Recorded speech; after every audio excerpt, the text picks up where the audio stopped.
I am so happy I can finally throw away my PS3 because Metal Gear Solid 4 is making a comeback. It is finally coming back in August. It's no longer stuck on old consoles.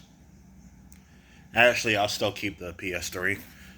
But anyway, it has been what? Almost 20 years, 18 years. Metal Gear Solid 4 came out in 2008. And back in the PS3 era, that was a really big deal because this was supposed to be the last Metal Gear game, which in a way it kind of is because this is the last game where we play a Solid Snake. As far as we know, Solid Snake has been killed off from the franchise. I'm not going to spoil how. Well, actually, I already spoiled it considering I just said he got killed off. He most likely died from old age.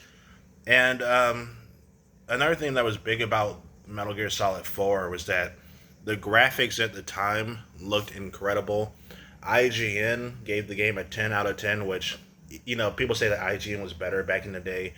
I disagree. IGN has always been IGN. It's just that people look at IGN with a more nostalgic filter and go, oh, IGN was way better back in the day. It's like, no.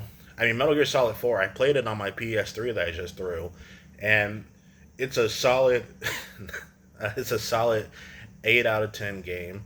You see, the thing about Metal Gear Solid 4 is that the gameplay is amazing, but the problem is that there's not enough of it.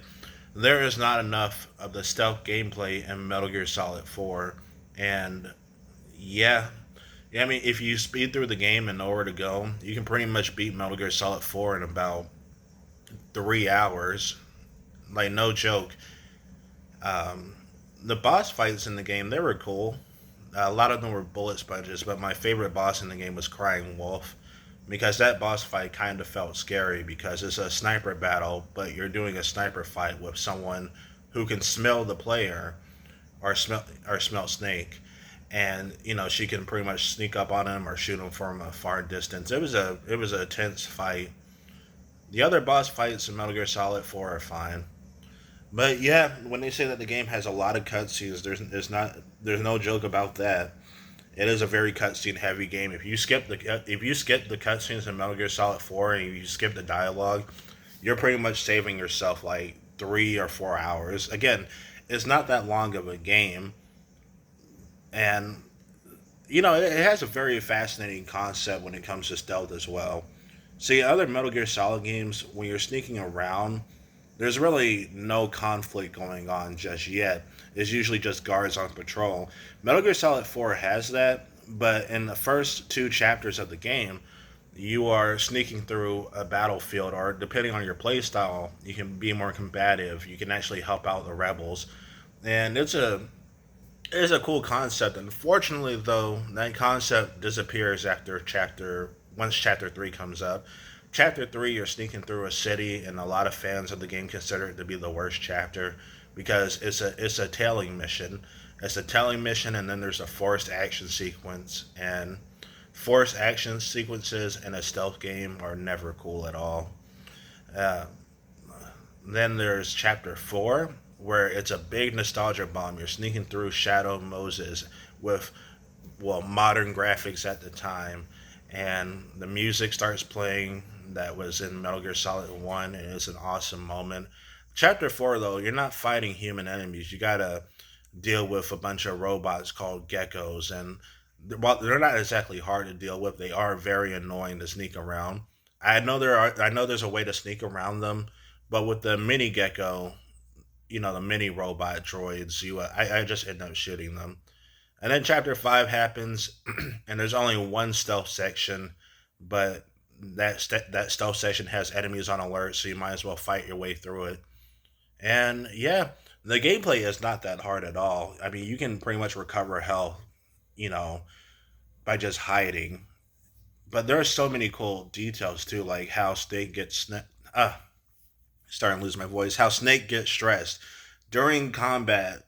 Snake can get stressed out because he's dying from old age, and yeah, he can pretty much remove his stress by smoking cigarettes or hiding in the shade. If he's out in the heat, that's when his stress meter starts to grow, and that was a really cool detail.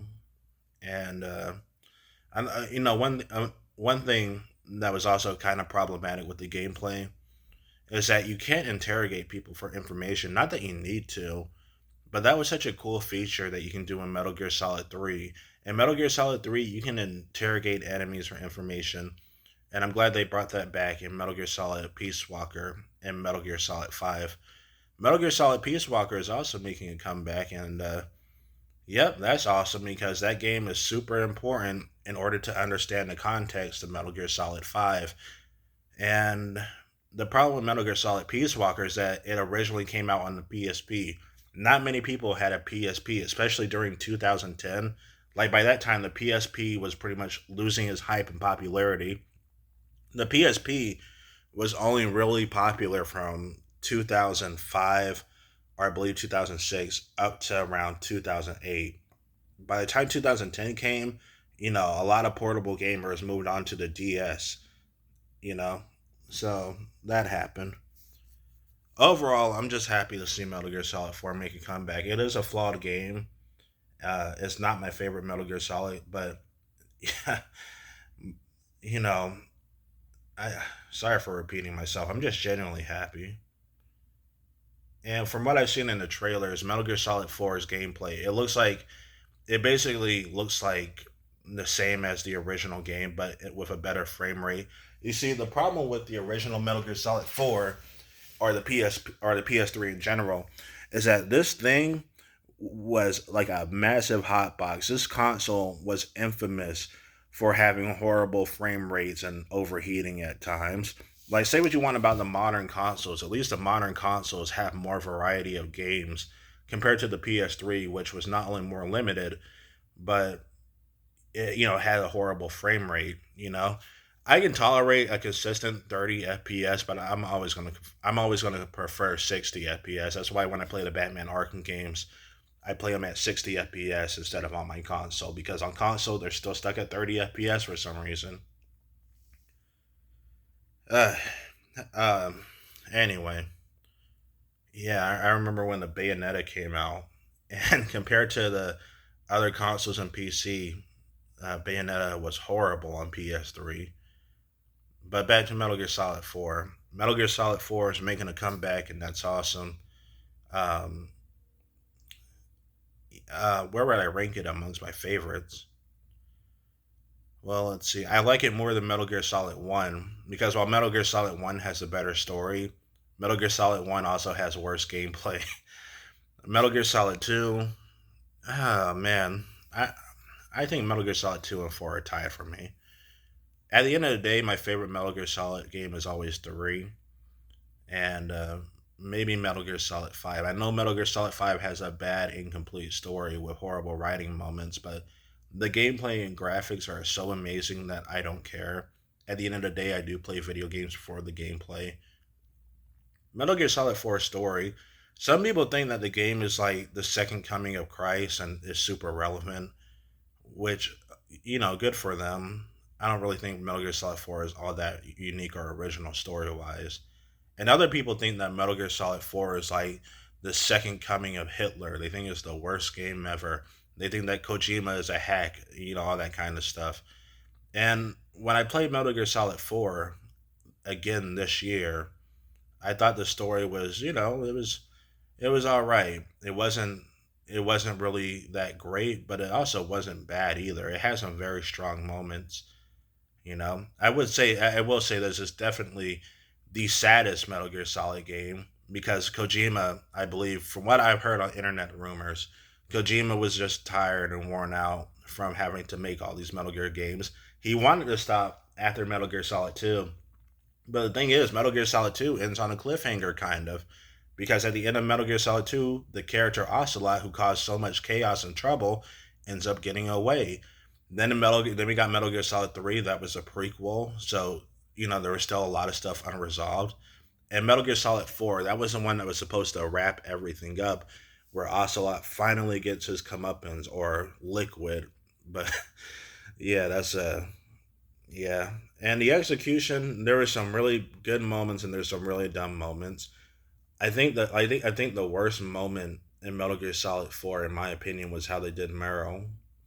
Um, yeah, Like she gets with Akiba, the guy who poops herself. I can understand her not getting with Snake, but there's also a rumor going around that Kojima intentionally made the story bad at some moments out of bitterness.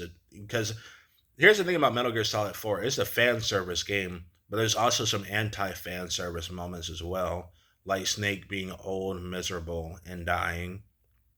But then there are some really hype moments where, we see Raiden make a comeback as a ninja cyborg, when in Metal Gear Solid 2, Raiden was pretty lame, which was intentional. But yeah. Anyway, I'm just happy to see Metal Gear Solid 4 come back.